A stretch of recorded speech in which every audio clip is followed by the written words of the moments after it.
luchó decidió, no queda otra. Hay que luchar, que luchar, que luchar, chan, luchó decidió, no queda otra. A la calle a pelear. Si no, no nos va a dar tiempo. Bueno, por su situación geográfica, Líbano es un país al que las potencias imperialistas no abandonan de ninguna manera. ¿Cuál es la relación de Hezbollah con la población libanesa? Le Liban, par son géographie, oui, parce qu'il est toujours dans l'objectif de l'impérialisme. Et quel est le rapport de Hezbollah avec le peuple libanais?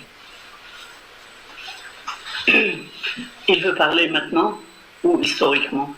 Me pregunta si la pregunta es en este momento o históricamente. En la primera parte históricamente, es decir, porque... Oui, d'abord historiquement, surtout dans la segunda actualmente, es decir, la relación de Hezbollah con la población libanesa, con su población, al fin y al cabo, hoy, ¿cuál es? Le Hezbollah, il est né en 1982, ça veut dire l'année d'occupation israélienne du Liban, l'année de Sabra et Shatila, l'année où l'OLP a quitté le Liban sous pression de la bourgeoisie libanaise et des États-Unis d'Amérique. Il y avait le type, l'envoyé Philippe Habib à l'époque, qui lui négociait le départ des Palestiniens. Hezbollah nace en el año 1982, que es un año muy importante en Líbano porque fue el año de la guerra civil en el Líbano y es el año también en el cual se convence a la OLP de entregar las armas y viajar a Túnez sin las armas. En este momento es un momento absolutamente clave porque es el año también de Sabra y Shatila, precisamente cuando la resistencia palestina armada ya no está no está en Líbano, no está en los campos de refugiados, es cuando los falangistas, la extrema derecha, obviamente en connivencia con Israel, producen las masacres de Sabra y Shatila. Parce que au début, il y avait un groupe politique qui était impressionné, inspiré de 1979. Vous savez qu'il y a eu la révolte de Khomeini en Iran et cette révolte, elle a donné beaucoup de fierté et de force à la communauté chiite au Liban qui compose le sud Liban et la région de l'Ebeka, la région paysanne. En el año 1969, cuando la revolución de Khomeini en Irán, en ese momento es un momento en el cual la comunidad chiita en el Líbano recibe una inyección de fuerza efectivamente porque en Irán, digamos, la gente de confesión chiita ha conseguido una victoria y hay orgullo de pertenecer a esa comunidad. Parce que les chiites au Liban, avant 1979, c'était une population pauvre, déshéritée, marginalisée. Et il y avait des proverbes locaux qui disaient tous les dockers sont chiites, tous les ouvriers sont chiites, tous les paysans sont chiites. Donc il y avait cette image que voilà, ce sont les gens pauvres qui est une classe laborieuse déshéritée.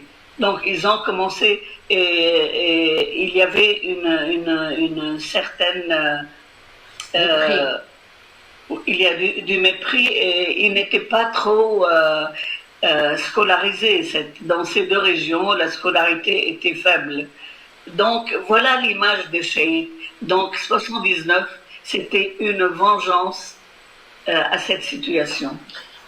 Antes de 1969, en Líbano se decía que los chiitas eran un grupo de población pobre, marginada, que se decía que la clase obrera en Líbano era chiita, los campesinos, los desiderados, y que además era un grupo de población poco escolarizada, es decir, con altos porcentajes de analfabetismo, y eso se consideraba ese grupo de población como algo marginal.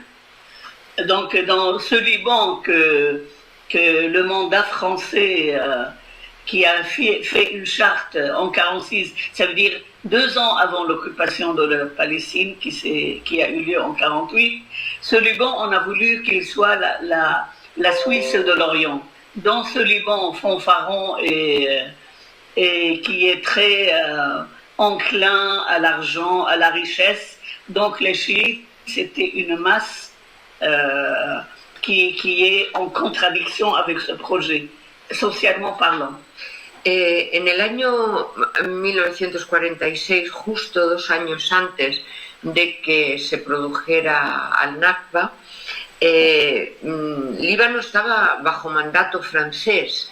Eran los tiempos en los cuales se hablaba de que Líbano era la Suiza árabe, ¿no? Sí, la Suiza oriental, donde había mucho dinero, la burguesía estaba absolutamente identificada con Europa de una manera fanfarrona, exhibiendo su riqueza, y en ese momento obviamente todo ese grupo de gente obrera, de gente campesina, de población pobre, eran gente marginada y sometida a desprecio por parte de estos ricachones. Nous, on appelait cette bourgeoisie la bourgeoisie comprador parce que sa destinée, c'était quoi? On vient de découvrir le pétrole et c'était aux Libanais de travailler dans tout ce qui est au service de l'impérialisme pour extraire le pétrole, pour piller le pétrole des États du Golfe. En ese momento se le llamaba a este grupo de burguesía compradora, porque es el momento en el cual es el auge del petróleo y todos estos ricos, gente burguesía compradora, se encargaba de proveer de los servicios y de todo lo que era necesario para que el imperialismo pudiera apropiarse del petróleo de los países del Golfo. Bref, le Hezbollah en 82, il est entré en guerre contre les forces de Amal qui voulaient mettre la main, maîtriser les camps palestiniens. Et il y a eu des vrais affrontements. Et Hezbollah, son mot d'ordre à l'époque, c'était l'effusion du sang palestinien est une ligne rouge pour Hezbollah. Et c'est là où il y a eu, si l'on veut, cette relation d'unité de sort entre Libanais et Palestiniens. C'est à partir de cette date où Hezbollah il a déclaré que le sang palestinien est une ligne rouge, on ne permet pas l'effusion de ce sang. En el año 1982 ya Hezbollah está formado y entra en guerra con Amal, que entra a sangre y fuego en los campos de refugiados palestinos. Y en ese momento es cuando por parte de Hezbollah, digamos que la palabra clave, la frase clave es el derramamiento de sangre palestina es una línea roja que si se sobrepasa provoca la intervención de Hezbollah. Es decir, Hezbollah no va a permitir que la sangre derramada de los palestinos sea derramada impunemente. Et n'oublions pas qu'à cette époque, Khomeini en Iran, il a créé une caisse de soutien à la Palestine C'est cette caisse-là qui a servi pour financer Hezbollah, pour financer le FPLP, pour financer le djihad islamique, pour financer tous ceux, et Hamas bien sûr, tous ceux qui portent des armes contre Israël. Et ça a fait une grande différence. En este momento es cuando Khomeini en Irán, estas son cosas muy importantes, me parece a mí, crea a partir de entonces sigue funcionando algo que en Irán se llama la Caja Palestina, que supone la financiación por parte de Irán de toda organización que porte armas contra Israel. Es decir, la financiación de Hezbollah, del Frente Popular para la Liberación de Palestina, de la Yihad Islámica y de Hamas. Ya está. No. Pues Es que, quoi, teme un ataque masivo de Israel, dada la actual impunidad del sionismo. Es que Aunque se está dando de manera regular. Israël, avec la force du sionisme. Là, maintenant, Oui. c'est une question actuelle. Pregunta Parce que là, si eso lo en la actualidad. Sí, decir, hoy el Líbano y la resistencia libanesa, Hezbollah, teme un ataque masivo de nuevo de Israel ante la impunidad de la que disfruta en todo el mundo occidental. L'impunité d'Israël qui peut faire ce qu'il veut. Alors, si vous avez peur au Liban d'une attaque massive d'Israël. Oui, mais je vais terminer la réponse à ta question parce que tu m'as demandé quel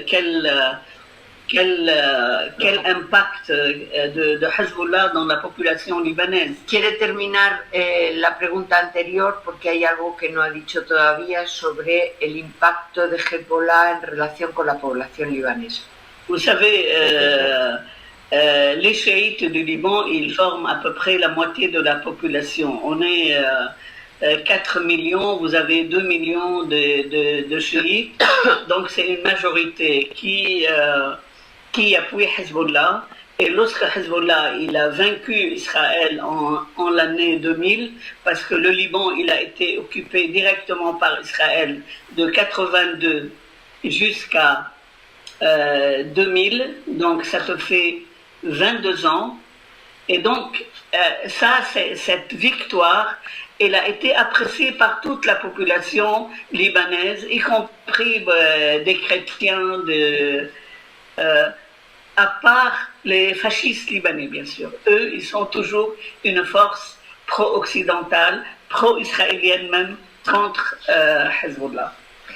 Hay que tener en cuenta que en Líbano la población chiita es la mitad de la población, es decir, son 4 millones de habitantes, alrededor de 2 millones son chiitas, sí, pero el apoyo a Hezbollah va más allá del confesionalismo, pero bueno, es un dato demográfico y social a tener en cuenta, ¿no? Desde el año 1982 al año 2000, es decir, 18 años, Israel ocupó Líbano. Y en el año 2000 y en 2006, Hezbollah fue capaz de derrotar y de expulsar del Líbano a Israel. Fue la primera victoria árabe sobre Israel y eso tuvo un impacto muy importante sobre toda la población libanesa, no solamente sobre la población chiita, sino que realmente Hezbollah fue capaz de echar fuera a quien había ocupado el país durante 18 años, ¿no?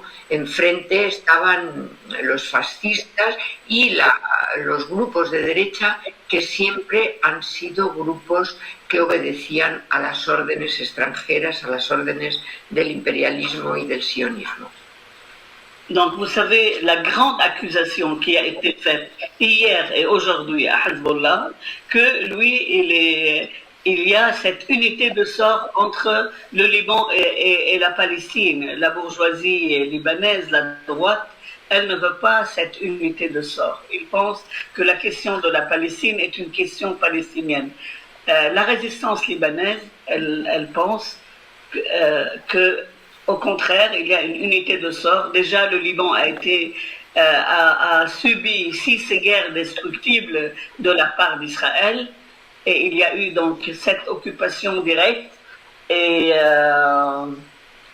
la dernière guerre qu'on a fait, la guerre de Isnad, ça veut dire la guerre de soutien à Gaza, c'est là où le Hezbollah il a perdu sa direction politique, l'assassinat de Nasrallah et l'assassinat de la brigade de Radwan par des armes américaines, bien sûr. C'est pas Israël qui est notre ennemi principal, c'est les États-Unis d'Amérique. Aquí hay que tener en cuenta algo muy importante que, bueno, ya he aludido a ello en diferentes momentos, ¿no? La acusación de la derecha libanesa, de la burguesía libanesa a Hezbollah es que lo que están haciendo es una unidad, o sea, están ligando su destino al destino de Palestina. Y la burguesía libanesa entiende que eso no es una cuestión del Líbano, que lo que pase en Palestina es un problema de los palestinos.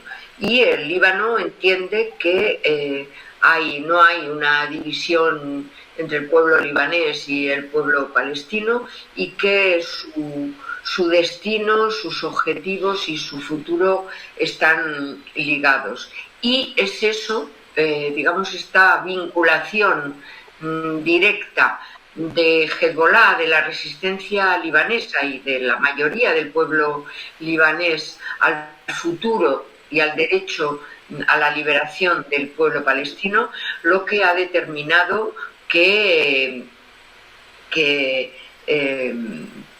haya sido asesinada la dirección política de Hezbollah, incluido Nasrallah, un jefe indiscutible no solamente para Hezbollah, sino para la población libanesa y para buena parte de la población palestina y de Oriente Próximo.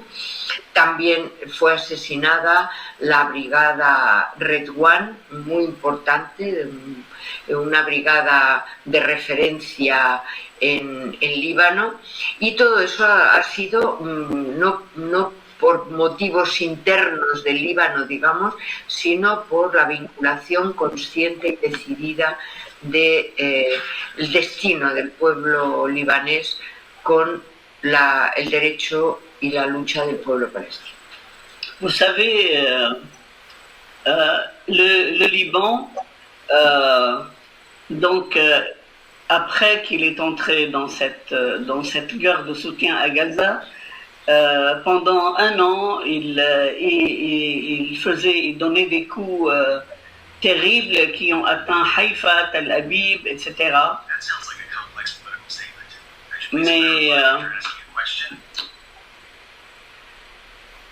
Mais lorsque Israël, avec le soutien des États d'Amérique, parce que là, n'oublions pas que les bombes qui ont été utilisées pour assassiner les dirigeants de Hezbollah, ils ont utilisé pour la première fois des bombes qui sont interdites internationalement, la B-84 et FLU-9.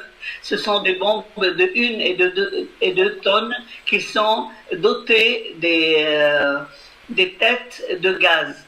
Ça veut dire ce qui a tué Nasrallah et même on les a trouvés comme dans un musée de cire. Ils étaient intacts, tout rouges, parce qu'ils étaient étouffés par le gaz et non pas par Et ils ont lancé sur Nasrallah 85 bombes d'1 tonne. Donc, ceci dit, bon, tu traduis déjà ça. Sí, en ese sentido, Hezbollah, la resistencia libanesa, durante el primer año después del 7 de octubre, ha atacado, consiguió atacar Haifa, Tel Aviv. Recordamos cómo fue atacado los edificios del Mossad, instituciones militares y de los servicios secretos israelíes. La respuesta fue brutal.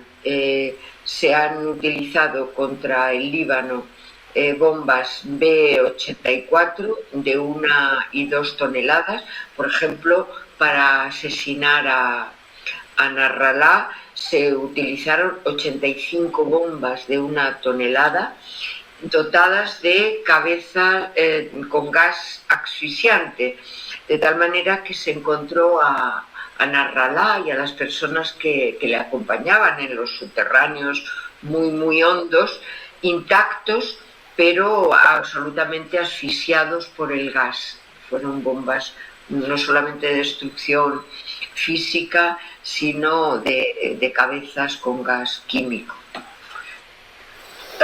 Je parle de ça pour dire que Israël est entré par le terrain, malgré que nous, on a perdu la direction militaire et la tête de l'organisation, qui est Nasrallah, pendant 66 jours, les Israéliens, ils n'ont pas pu entrer un seul mètre sur le territoire libanais.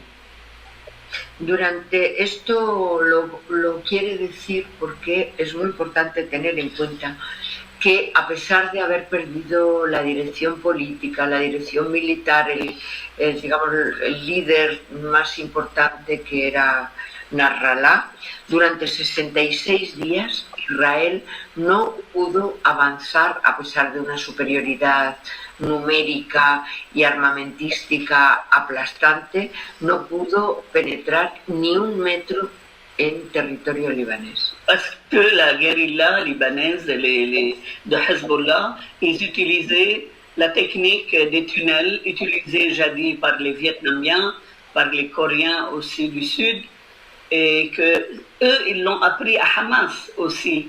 Donc, c'est cette guérilla et la décentralisation de frappe a fait que Israël n'a pas pu entrer au Liban.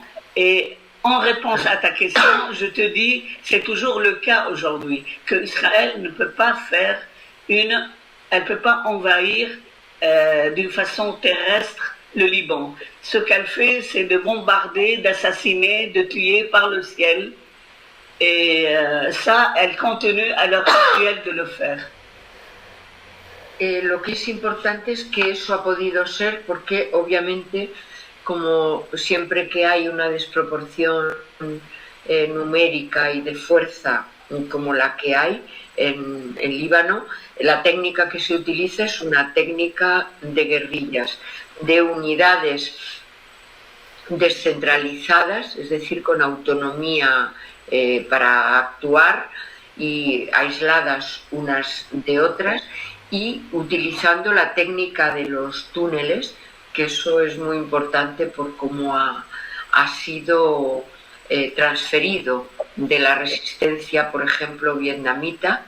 Hezbollah ha dicho públicamente que ellos han aprendido la técnica de los túneles del Vietcong, y a su vez esa técnica de los túneles ha sido transferida a Gaza, a Hamas, para poder resistir. Eso quiere decir que Israel puede bombardear, puede destruir, pero desde el aire, pero no puede invadir de forma terrestre Líbano de ninguna manera.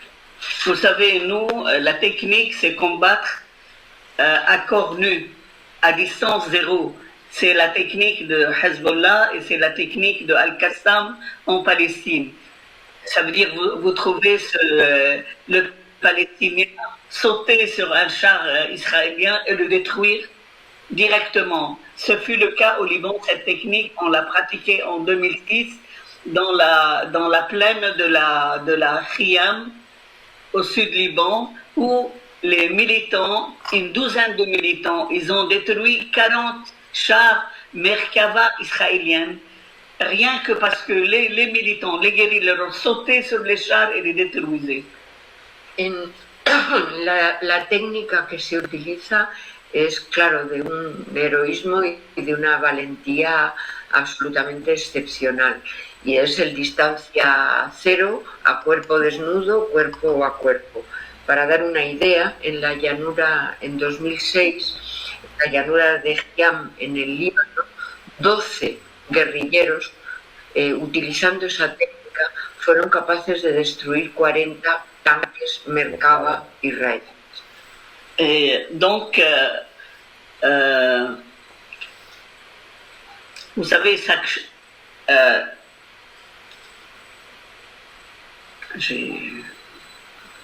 j'ai un vide. Bueno, continuamos con la otra pregunta que tú habías. Je veux dire là que Hezbollah, en ce moment, il y a des débats internes pour dire est-ce que la technique qu'on a utilisée dans la guerre de soutien, qui a suivi un peu la technique de guerre classique, ça veut dire nous on a des fusées, on les a utilisées contre l'armée sans un affrontement direct, alors que Israël elle a la suprématie du ciel, elle a les satellites, elle a l'intelligence artificielle, elle a nous on est resté pendant Hezbollah est resté, il dominait pendant 18 ans selon la théorie de dissuasion. Mais entre-temps, Israël, elle a changé sa technique, elle s'est évoluée dans l'espionnage, dans tout ça.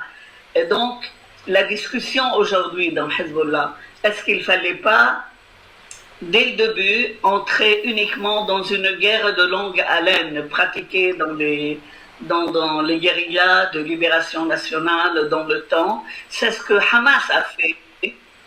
Parce que Hamas n'a pas les moyens, donc Israël bombardait du ciel, mais à chaque fois qu'elle voulait entrer dans un affrontement direct avec Hamas, elle ne pouvait pas avancer.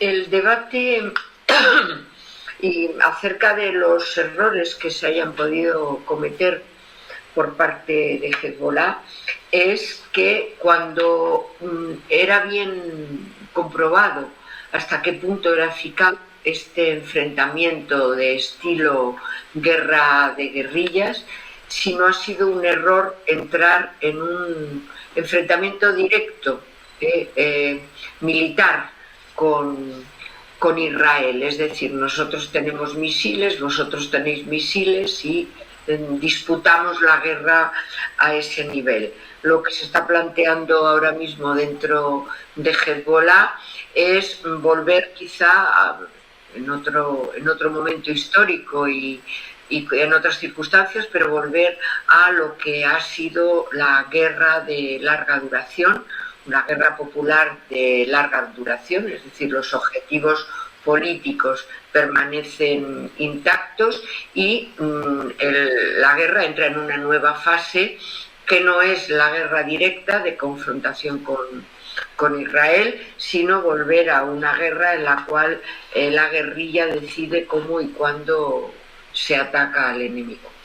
Donc pour finir à répondre à la question si Israël peut attaquer le Liban à une grande envergure, je vous dis que de toute façon Israël elle a obtenu par la trêve plus qu'elle n'a pu obtenir par la guerre, parce que 70% des destructions au sud Liban et dans la Bekaa ont été réalisées après la trêve, pas avant.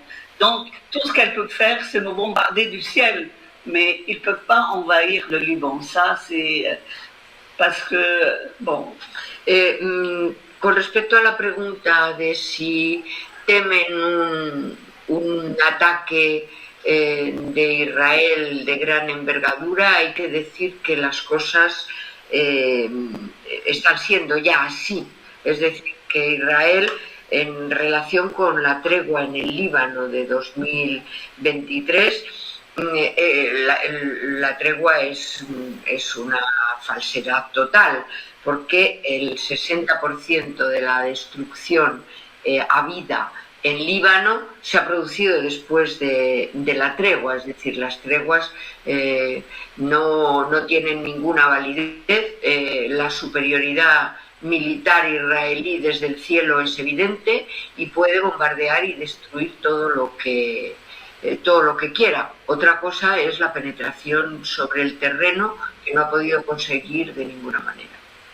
Donc, on n'a pas le sentiment au Liban de défaite. On a perdu une bataille, mais on n'a pas perdu la guerre.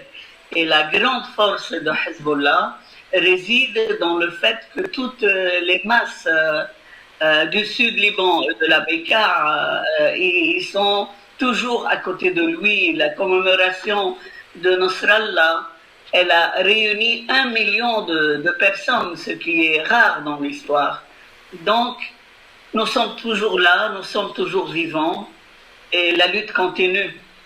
En Líbano, no, a pesar de los golpes recibidos y de la dureza con cual se ha golpeado a la dirección de Hezbollah, no hay en Líbano un sentimiento de derrota, es decir, se ha perdido una batalla, se ha golpeado muy fuerte, pero la guerra continúa y la lucha continúa. Las masas la masa del pueblo libanés, la masa obrera, campesina, la mayoría están claramente sosteniendo a la resistencia, y esto se ha puesto de manifiesto en la conmemoración del segundo asesinato. El primero fue 1,5 millones de personas, el segundo acaba de producirse y ha habido 1 millón de personas en la calle conmemorando el asesinato de Nasrallah y reafirmando su liderazgo. El sentimiento de derrota no existe, la lucha continúa. Unas veces las cosas son más brillantes que otras, pero eso no quiere decir que los objetivos políticos y la voluntad de combate hayan desaparecido, ni mucho menos. En este contexto político en el que estamos,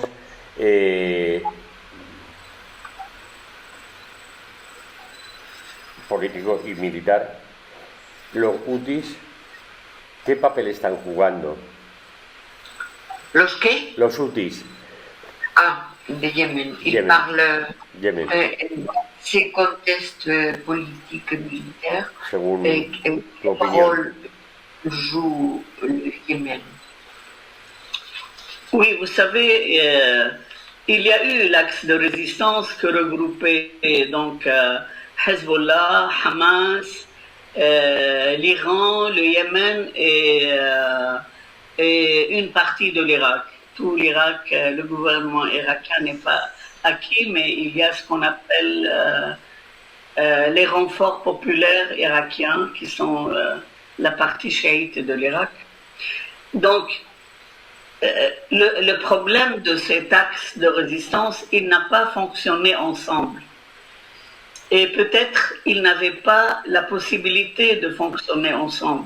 Celui qui a proposé, ça c'est une information que je vous donne, c'est celui qui a proposé cet axe de résistance, c'est le Palestinien Hamas, et c'est l'Arouri, un des chefs de Hamas de la Cisjordanie, qui a été tué à Beyrouth. C'est lui qui a eu l'idée de faire un axe de résistance. Seulement cet axe, il n'a pas eu le temps de fonctionner ensemble. En torno a la pregunta del Yemen, el eje de la resistencia estaba constituido por Hezbollah, Hamas, Irán, Yemen y la parte chiita de Irak.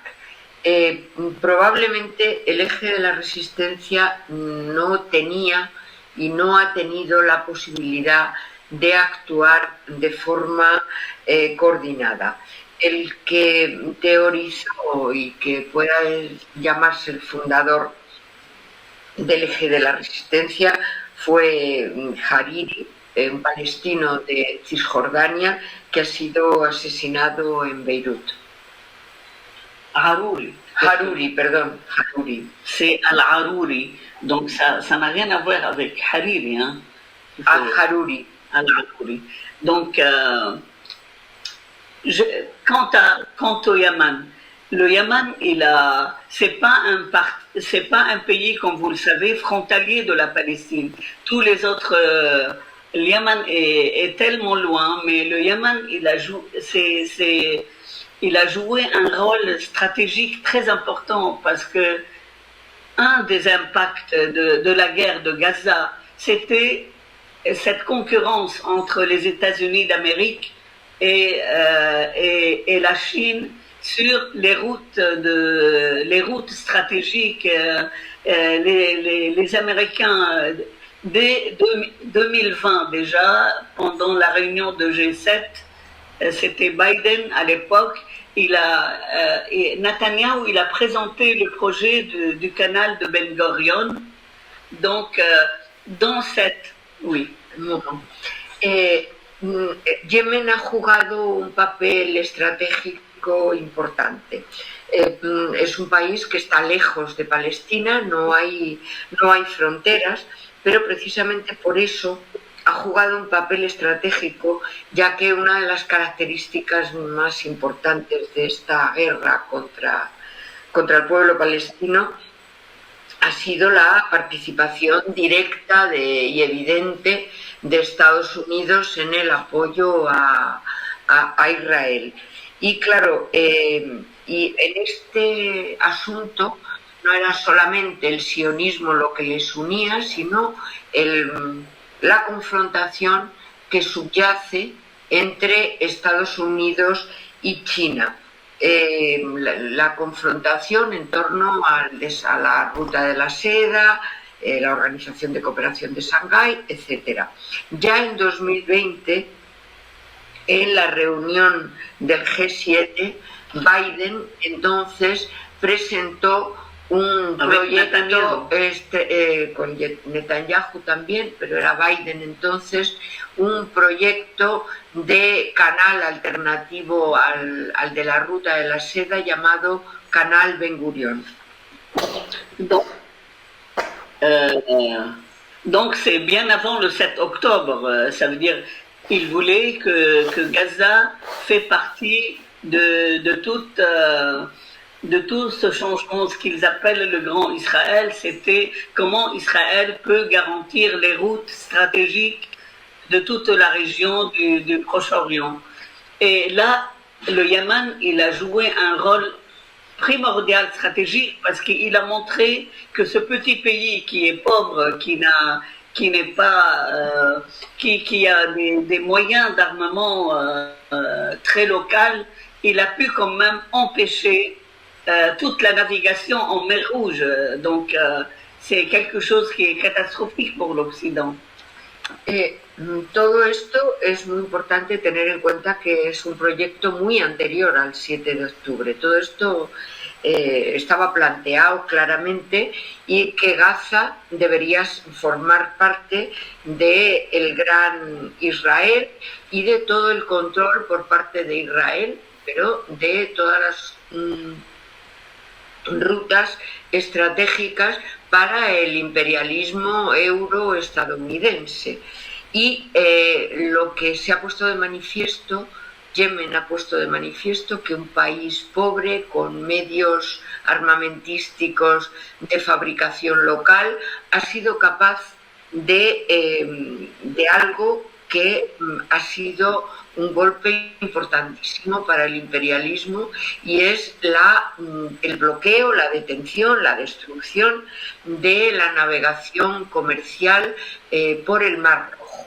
Es decir, es obvio que el canal de Ben Gurion pretendía ser un canal alternativo al canal de Suez, pero Yemen ha demostrado que tampoco en el Mar Rojo pueden actuar como libremente y que un país como Yemen es capaz de impedirlo.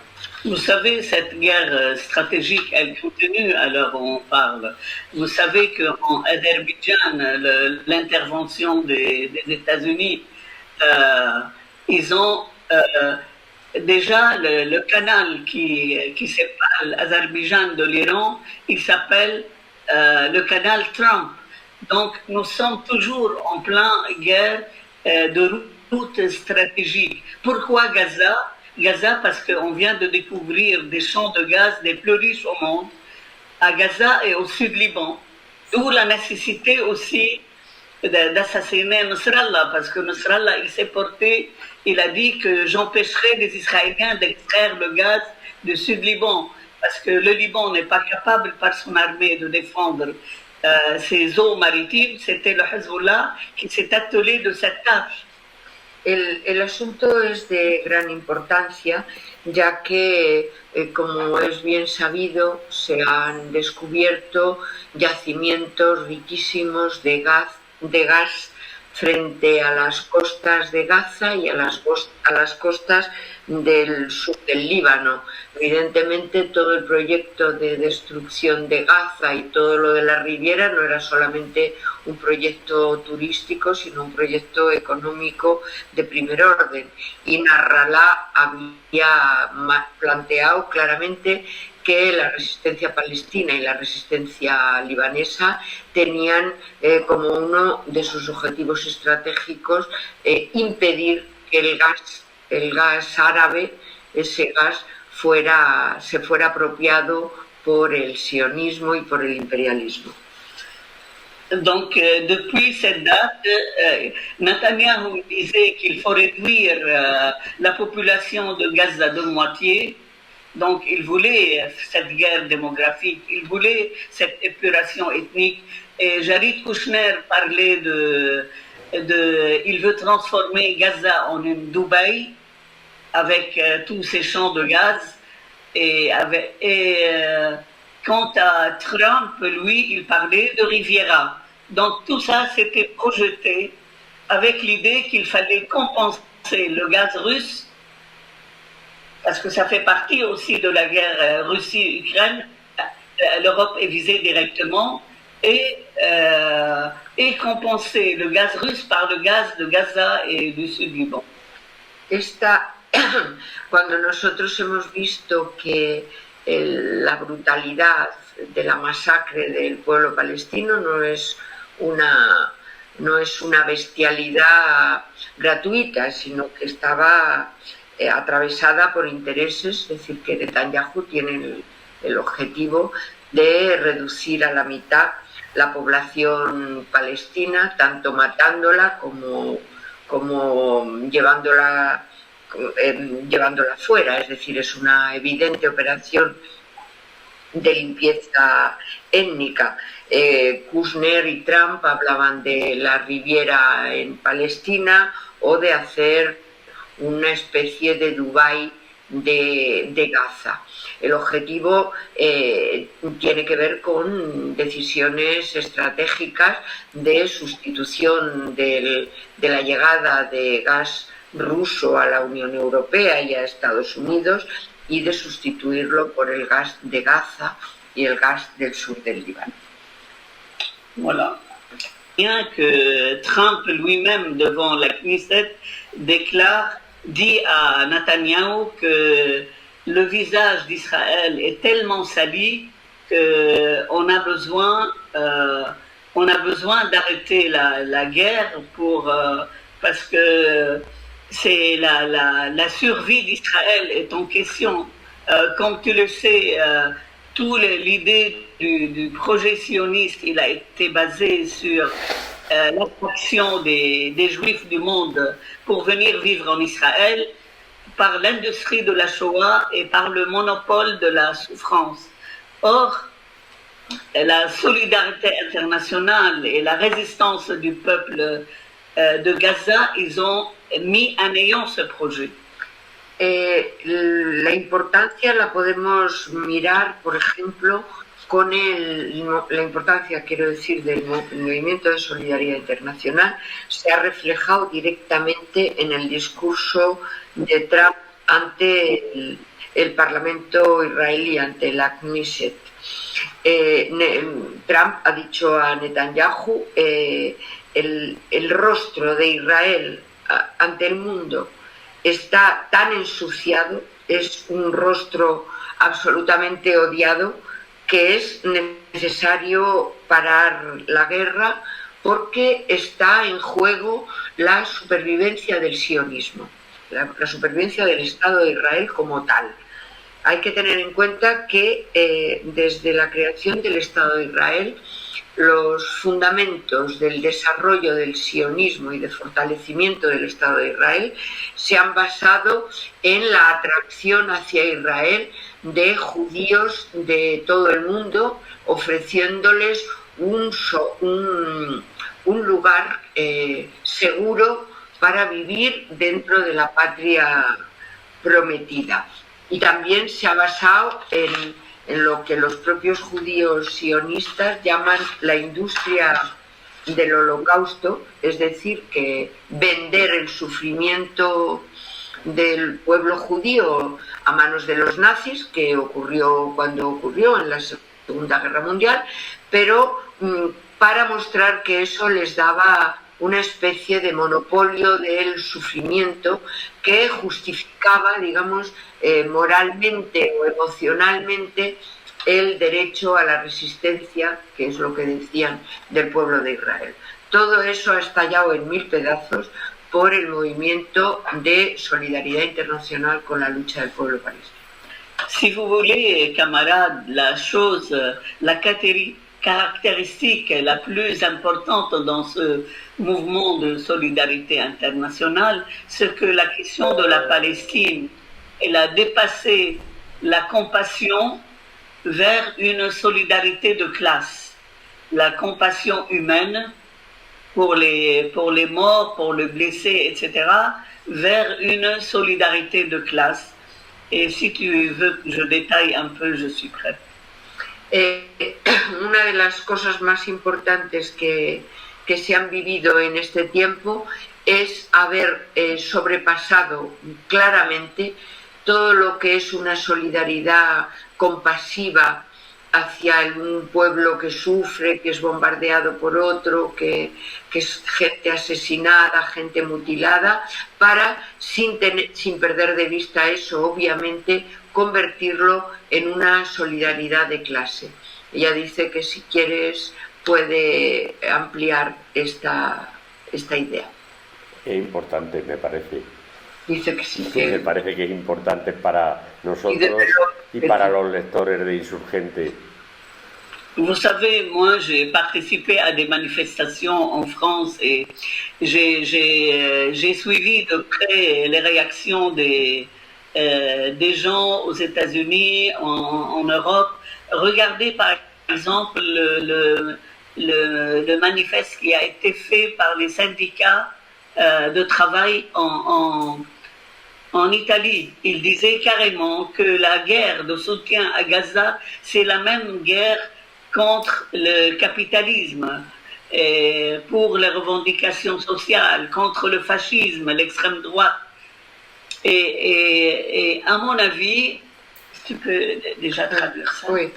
Ella ha estado muy atenta, obviamente, ella acaba de regresar de Líbano, pero obviamente en Líbano y en Palestina se estaba muy atento a todas las manifestaciones de solidaridad que tenían lugar en Francia, en Estados Unidos, en el conjunto de la Unión Europea, pero quizá lo más significativo ha sido la última huelga general en Italia, donde los sindicatos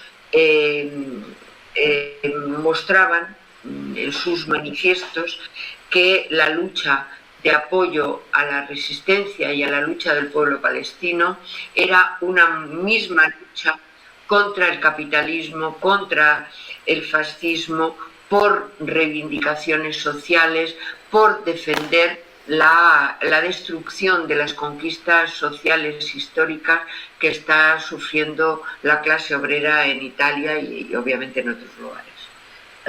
Les gens disaient qu'on dirait que Gramsci est parmi nous parce que aussi ils disent que ce Gaza qui a unifié ces masses disparates en Italie pour travailler ensemble.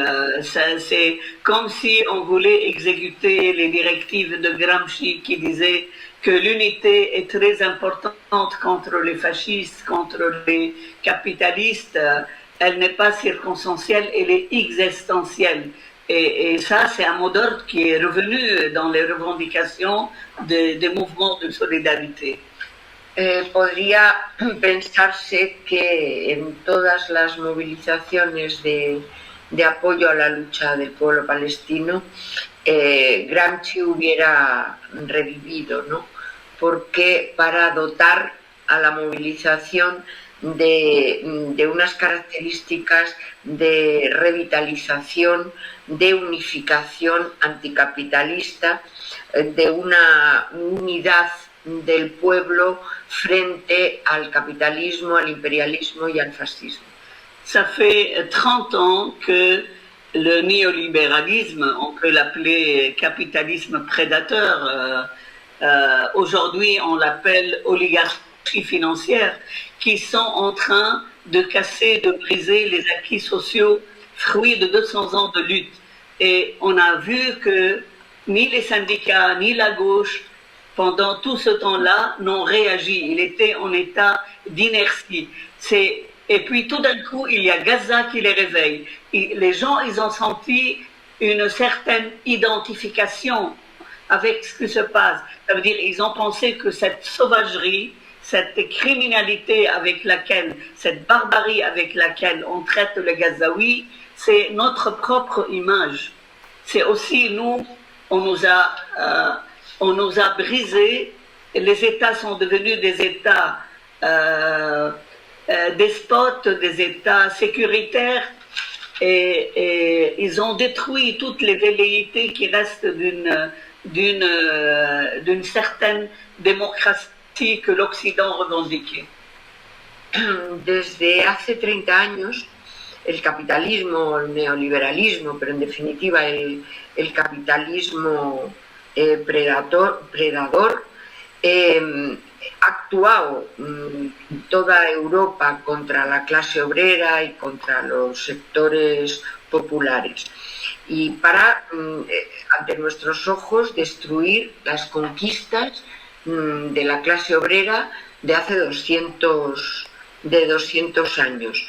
Y en todo este tiempo hemos visto que en 30 años que llevamos de destrucción o más, ni los sindicatos ni la izquierda institucional han movido un dedo significativo para impedirlo. Había una especie de inercia, de anestesia ante la destrucción que se producía ante los ojos de los pueblos de Europa.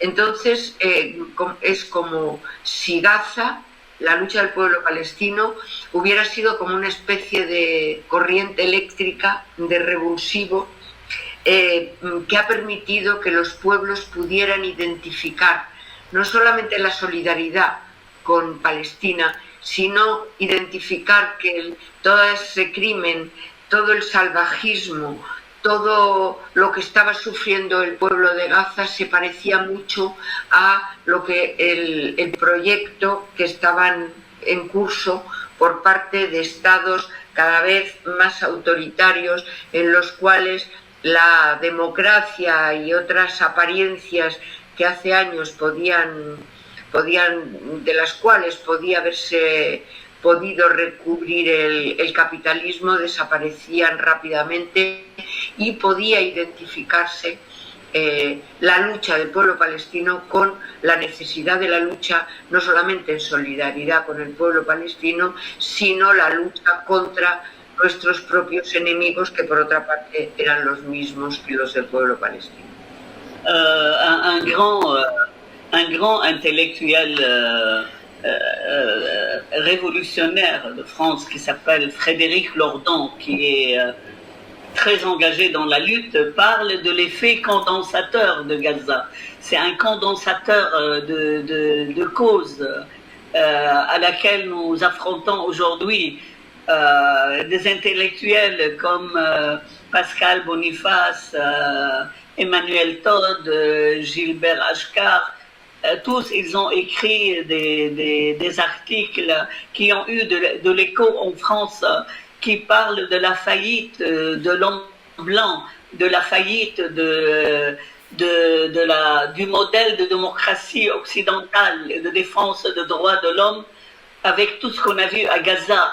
Et ce visage sauvage de l'Occident, criminel, on l'a vu à Gaza, et on l'a vu aussi dans l'incrimination. Ils ont voulu incriminer les manifestations de solidarité avec la Palestine. Hemos visto a intelectuales importantes como Frederic Lordon, que habla en ese mismo sentido que ya estaba hablando anteriormente, del efecto de condensación y de unificación de las causas, de los objetivos que ha desencadenado la lucha del pueblo palestino. Hay otros como Pascal Boniface, como Emmanuel Todd, que hablan del hundimiento, de la aniquilación de ese occidente que presumía de democracia, de derechos humanos, y que supone el fracaso absoluto de lo que podíamos llamar la civilización del hombre blanco, para pasar a ver la cara más salvaje y más criminal de los gobiernos europeos o del gobierno de Estados Unidos, que no han dudado en incriminar, en perseguir, en intentar aplastar las manifestaciones de solidaridad con el pueblo palestino. Hay una cuestión que yo creo que es evidente de lo que estáis planteando, y es que los gobiernos al servicio de las clases dominantes, de nuestros gobiernos al servicio de la clase dominante, incluso el nuestro, el gobierno español, que felicita a su pueblo por salir a la calle en defensa de los derechos del pueblo palestino, en contra del genocidio, mientras sus policías son enviadas por ellos mismos a reprimir, a apalear a esos hombres y a esas mujeres que salen a la calle a defender la vida del pueblo palestino. Sirve, y es cada vez más claro, la identificación de esas clases dominantes, de esas élites, que son las que deciden lo que nuestros gobiernos hacen, con los intereses de nuestra clase aquí. No en Palestina solamente, sino los mismos que aquí nos recortan, nos privatizan la sanidad, nos intentan privatizar las pensiones, los servicios públicos. Son los mismos fondos de inversión, son los mismos intereses que están arrasando Gaza, arrasando Líbano, arrasando Yemen y arrasando media humanidad. Y cada vez más, creo que más personas, por lo que vas viendo en las movilizaciones, cada vez más personas identifican que son esas mismas clases, esas mismas élites las que están bombardeando allí, las que aquí nos condenan al empobrecimiento cada día mayor y a un menor protagonismo. Hay una cosa que quería preguntarte para nuestros lectores, y es ¿qué recomendación, qué páginas, qué medios de información, no de desinformación, sería bueno leer para estar informado de lo que está ocurriendo en Líbano? Il dit qu'il a été d'accord avec toi pour dire que les classes dominantes qui font la destruction du peuple palestinien, c'est le même qui réprime même le gouvernement espagnol, tout ça. Mais la question, c'est quel média alternative de confiance tu peux recommander pour suivre la situation dans le Liban? Oui. Écoutez, je commence à rendre hommage aux 280 journalistes qui sont morts à Gaza pour nous passer l'information, parce que ça, c'est une source d'information très intéressante. C'est les réseaux sociaux des jeunes de la Palestine. Empieza por rendir homenaje a los 280 periodistas asesinados para cubrir y para cumplir el derecho a la información real, veraz, de lo que estaba sucediendo en Gaza. Ellos son los que han venido nutriendo las redes sociales que han permitido que la juventud en el mundo, que los pueblos del mundo puedan conocer de primera mano qué es lo que estaba sucediendo en Gaza. Il y a aussi 300 journalistes blessés, desquels on parle peu. Et donc, je voulais dire que cette capacité chez les jeunes, elle est très importante, parce qu'ils ont su comment passer, par exemple, de YouTube vers TikTok, de TikTok vers X, etc. À chaque fois qu'il y avait que l'impérialisme et le sionisme met la main et achète des sites, il y a les jeunes qui aussi eux-mêmes utilisent et créent d'autres sites, etc. Ils chamboulent entre ce que la Chine fait et les États-Unis et les Israéliens ont fait. Donc ça, c'est une source importante, aussi bien pour les Libanais que pour les Palestiniens, que pour les jeunes du monde entier. Ella dice que no solamente ha habido los 280 asesinados, sino 300, además 300 periodistas heridos.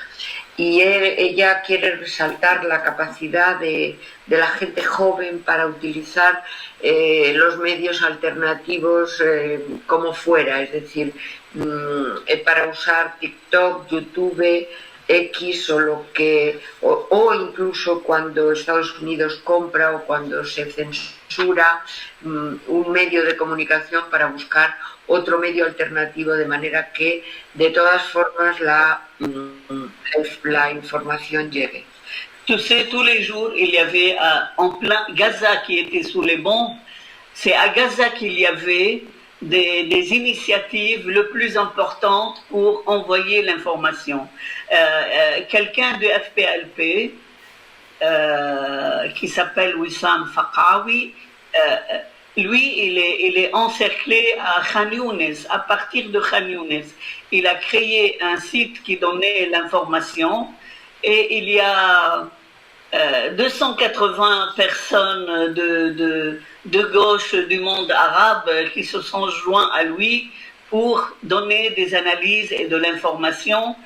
Et c'était sous les bombes. Il fonctionnait pendant les moments où il pouvait capter Internet. Donc moi je trouve ça tellement courageux et c'est une leçon pour nous tous qui travaillent dans les médias et l'information. Realmente en Gaza, precisamente bajo las bombas, se han dado las iniciativas más importantes, más valientes para mantener la información. Ella quiere resaltar a Faqawi, un miembro del Frente Popular para la Liberación de Palestina, que precisamente bajo las bombas en Khan Younis ha creado un sitio, una web de información a la cual se unieron 280 difusores de información, intelectuales, gentes de todo el mundo, para que llegase a todos los lugares la información real de lo que estaba sucediendo en Gaza. Es decir, que la heroicidad y la voluntad de superar el aislamiento, la censura, el bloqueo informativo ha sido una de las características de lo que ha sucedido en los últimos tiempos. Pour le Liban, les deux chaînes qui diffusent en espagnol et en anglais sont Al-Manar et Al-Mayadeen. Toujours, ils ont une page espagnole très importante qui donne tous les jours de l'information. Vous devez connaître ça, bien sûr. Mais il y a aussi beaucoup des réseaux sociaux qui sont nés, des initiatives des jeunes qui utilisent la méthode de podcast pour faire des interviews, passer l'information, parce que les podcasts sont devenus maintenant pour les jeunes plus importants que les chaînes de télévision. Para el Líbano hay dos cadenas que emiten en inglés, pero también en castellano, que se pueden consultar fácilmente. Es Al-Manar, A-L-M-A-N-A-R, y Al-Mayadeen, A-L-M-A-Y-A-D-E-E-N.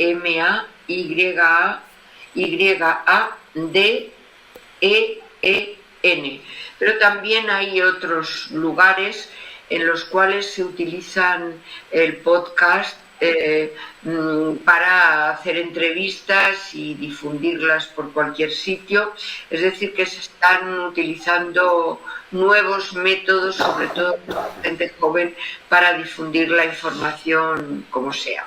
Et on a deux grandes radios très écoutées, très respectées. C'est la radio An-Nour.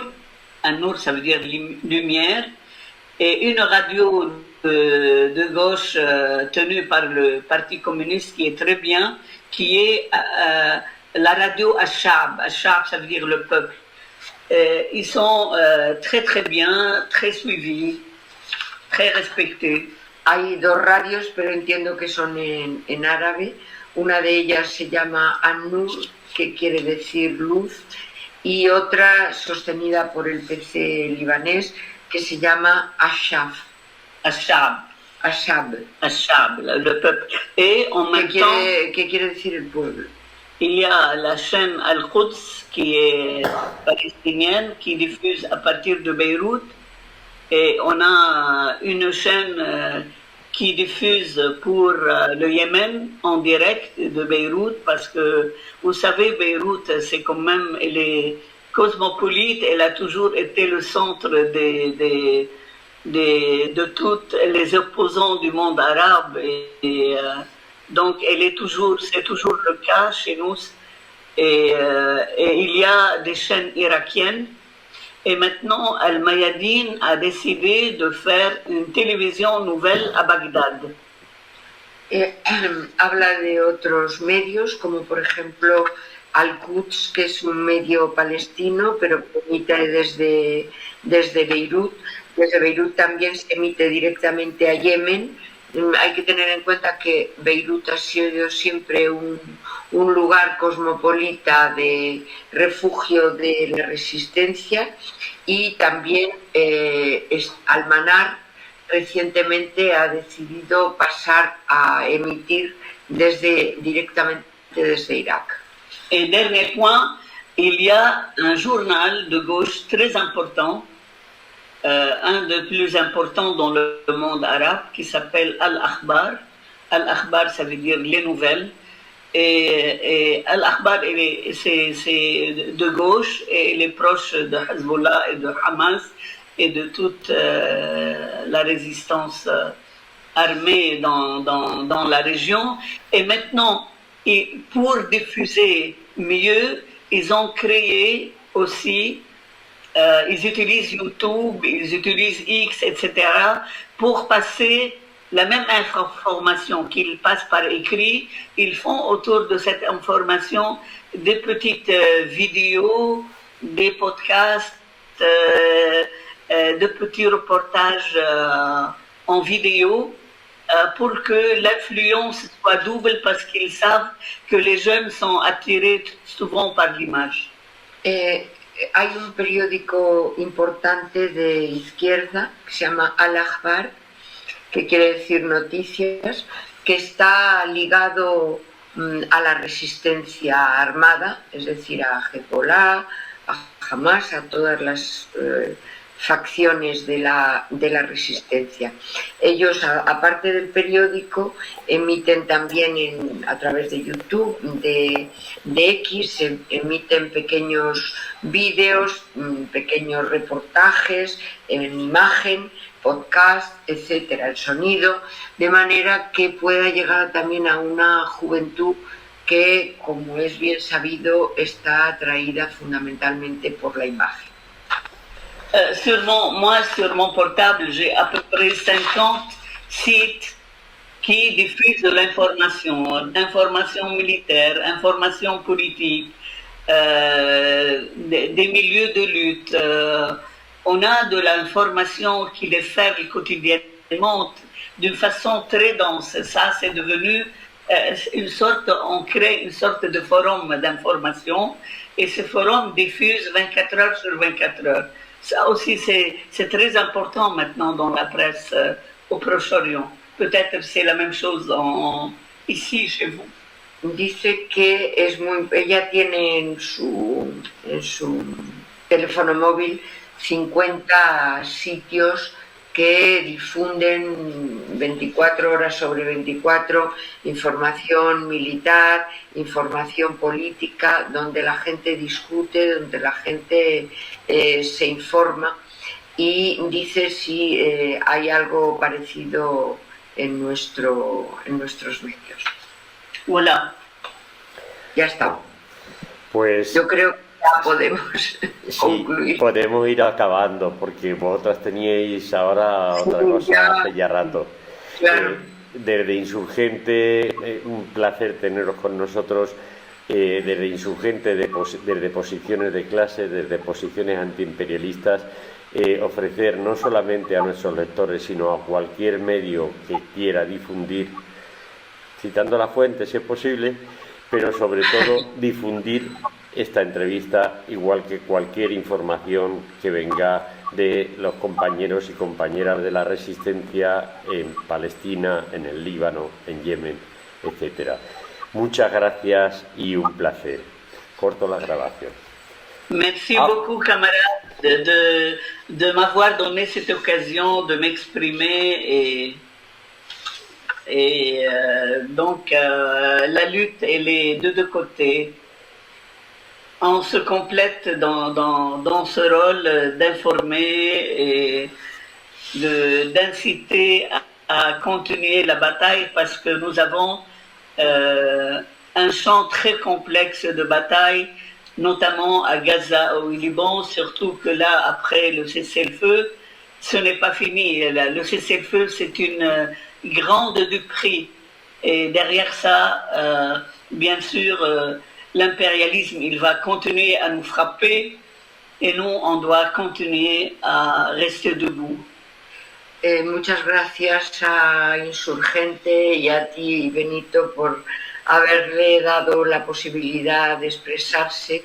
La guerra y las batallas continúan de los dos lados y la posibilidad de información es muy importante. Tenemos un campo de batalla muy complejo desde el punto de vista informativo, porque esta especie de tregua de alto el fuego no es más que una especie de telón de niebla, de confusión, porque la batalla sin ninguna duda va a continuar.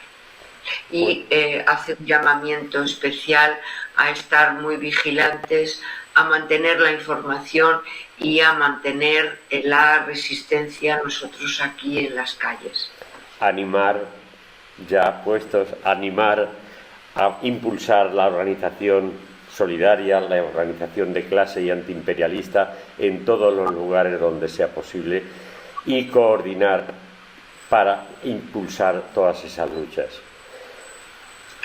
Un placer, compañeras. Muchas gracias, Benito. Gracias. Muchas gracias. No queda otra, hay que luchar, que luchar, que luchar,